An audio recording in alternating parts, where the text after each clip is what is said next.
was also sexually molested by TB Joshua. Okay. I was trapped in the synagogue for 14 years of my life. I spent my youth in the synagogue until God set me free. If not for God, I would not be here today. Okay. And I've documented it in a book form. Okay. It's not the time to dress up. This is the time to address. Yes. And I'm also talking on behalf of other young girls that are still in captivity of TB Joshua. 8 years old, 14 years old, 11 years old. Yes, I'm saying it. 11 years old are still there because they have money, because they have fame, because they have connection. They can put people down. Welcome back, guys. I trust you've been staying safe. The controversial pastor Temitope Balogun Joshua, aka TB Joshua, is in the news again. And it looks like, per the content of the news out there, he's in the news for all the wrong reason, per the BBC expose. But then, there are other things nobody knows about this man, and I have been able to find them. In as much as the documentary reveals so much, it doesn't actually reveal most of these things. And I'm here to share with you 8 things that nobody knew about the controversial Nigerian pastor called TB Joshua. Now, you might have watched the documentary. I'm yet to put a piece on it and bring out a reaction video. I'm still gathering my research. But today we are going to look at 8 things about the controversial Nigerian pastor TB Joshua that nobody knew about. Now, the first is that TB Joshua was born on the 12th of June 1963 in a town called Arigidi, Akoko, in Nigeria, in West Africa. Now, the second is that TB Joshua actually attended the St. Stephen's Anglican Primary, but he did not complete 1 year of his secondary school education. The third was that TB Joshua was actually married. He was married to one woman, and her name was Evelyn Joshua. TB Joshua was married to Evelyn Joshua for over 30 years, and together they had 3 children between them. And hey, in case you've watched the documentary and you are wondering, Ajoke, his alleged daughter, is not one of these 3 children. The fourth thing is that TB Joshua founded the Synagogue Church of All Nations in 1987. This is over 3 decades ago. The fifth is that, apart from this, TB Joshua also founded a TV station called the Emmanuel TV, and he used this TV station to broadcast his messages to a larger audience beyond who were in his church. Now, Emmanuel TV is, or let me say, was a powerful tool of spreading his teachings and ministry globally. Altogether, TB Joshua had more than 15,000 members.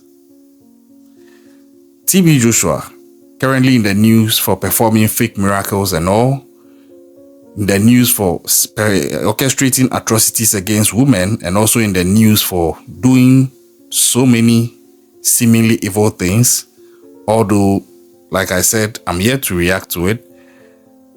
He also did some things which people recognize as very outstanding. What are these things? Now, the first of these things is that he predicted the demise of Michael Jackson. Yeah. And then the next one has to do with the African Cup of Nations tournament. In case you are watching from outside of Africa and you are not so familiar with the African Cup of Nations tournament, let me just briefly get into it so you appreciate the extent of this supposed miracle that, or prediction or prophecy that he gave.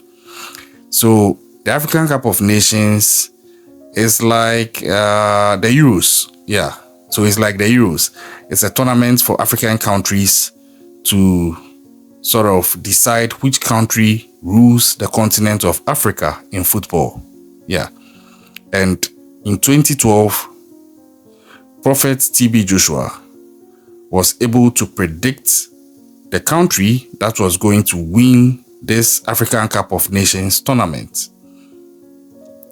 And as if that wasn't enough, come the following session, TB Joshua again predicted who was going to win the African Cup. Now, number 7, TB Joshua is known to perform exorcism on people allegedly possessed by evil spirits. Now, people are divided on this. There are some who believe that his exorcisms are real and they are valid, and it takes someone with a discerning spirit. So people are actually supporting the fact that TB Joshua is from God and all his miracles, including these exorcisms, are valid and backed by God. Contrary to others who are also of the view that all these miracles were staged by TB Joshua and his disciples and their cohorts, and that he had no spiritual power from God and he was mostly pulling strings behind the scene and trying to sort of deceive people that he had a power which in actual fact he didn't have. I don't know which of these two is what it is. I'm actually on the fence on this TB Joshua issue for now because, like I said, I'm still putting my research together, and maybe by the time I'm done, I'll get to know whether I'm still on the fence or maybe I have gone to either the left or the right side of the fence. But as at now, I'm on the fence. But TB Joshua is documented to be known to perform exorcisms on people who are allegedly possessed by evil spirits. There's actually a video of him seemingly having a hot banter with a woman who was possessed, and the banter seemed like he was having that banter with the evil spirit who had possessed the woman, and he was trying to exorcise the spirit from the woman. When it comes to spiritual issues, because of the stories of some fake prophets, it becomes seemingly difficult for people to appreciate that some of these things are genuine. But as I've already stated, I'm actually on the fence, so I'm not coming to defend him or criticize the veracity or validity of these exorcisms that he is on record as having performed. And the last but not the least, number 8, TB Joshua did a lot of philanthropy initiatives. He spent millions on education, healthcare, electricity, and rehabilitation programs for former Niger Delta militants. Now, if you are familiar with the Niger Delta militants, you would appreciate the need for them to be properly rehabilitated back into the society. It's a security issue, it's an economic issue, and it has a positive impact on the country Nigeria and even surrounding countries if it's successful. Now, with all that TB Joshua is said to have done in his philanthropic works, is it safe to say that he did some good, although current findings are also showing he possibly may have done some bad things as well, if what is being reported is what it is. Like I said, I'm on the fence, so I'm not going to say what is being reported is accurate or what is being reported is not accurate. But these are other findings that I made about the controversial Temitope Balogun Joshua, aka TB Joshua. TB Joshua is actually deceased as at now, so he's not in a position to respond to all the accusations that have come out against him in these trending videos. Although that is the case, some of the stories are very overwhelming, and as I go through them, sometimes I wonder how all these could have happened. And the extent the supposed victims may have endured whatever trauma it came with, if it is what it is they are saying it is. So tell me, which of these 8 things did you know about the controversial prophet TB Joshua? Because most people know him for some things, but I doubt some people or most people knew some of these things about him.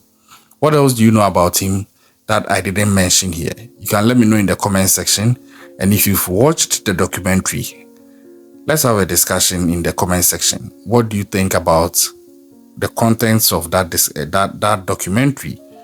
Are you convinced, or do you have a different view? Or are you also on the fence as me, trying to research more and see what it is?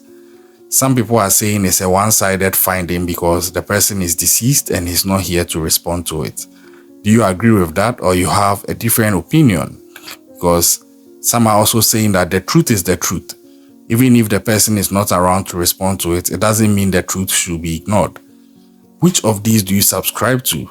The whole thing has become a controversial finding, and seemingly it's looking to also speak on a man whose lifetime and life works are deemed by others, or at least some others, as having been controversial. Let's have a conversation in the comment section. Until then, subscribe if you are yet to do so. Turn on post notifications so you get our content as soon as we put it out. Stay safe out there, and I'll catch you on the next one.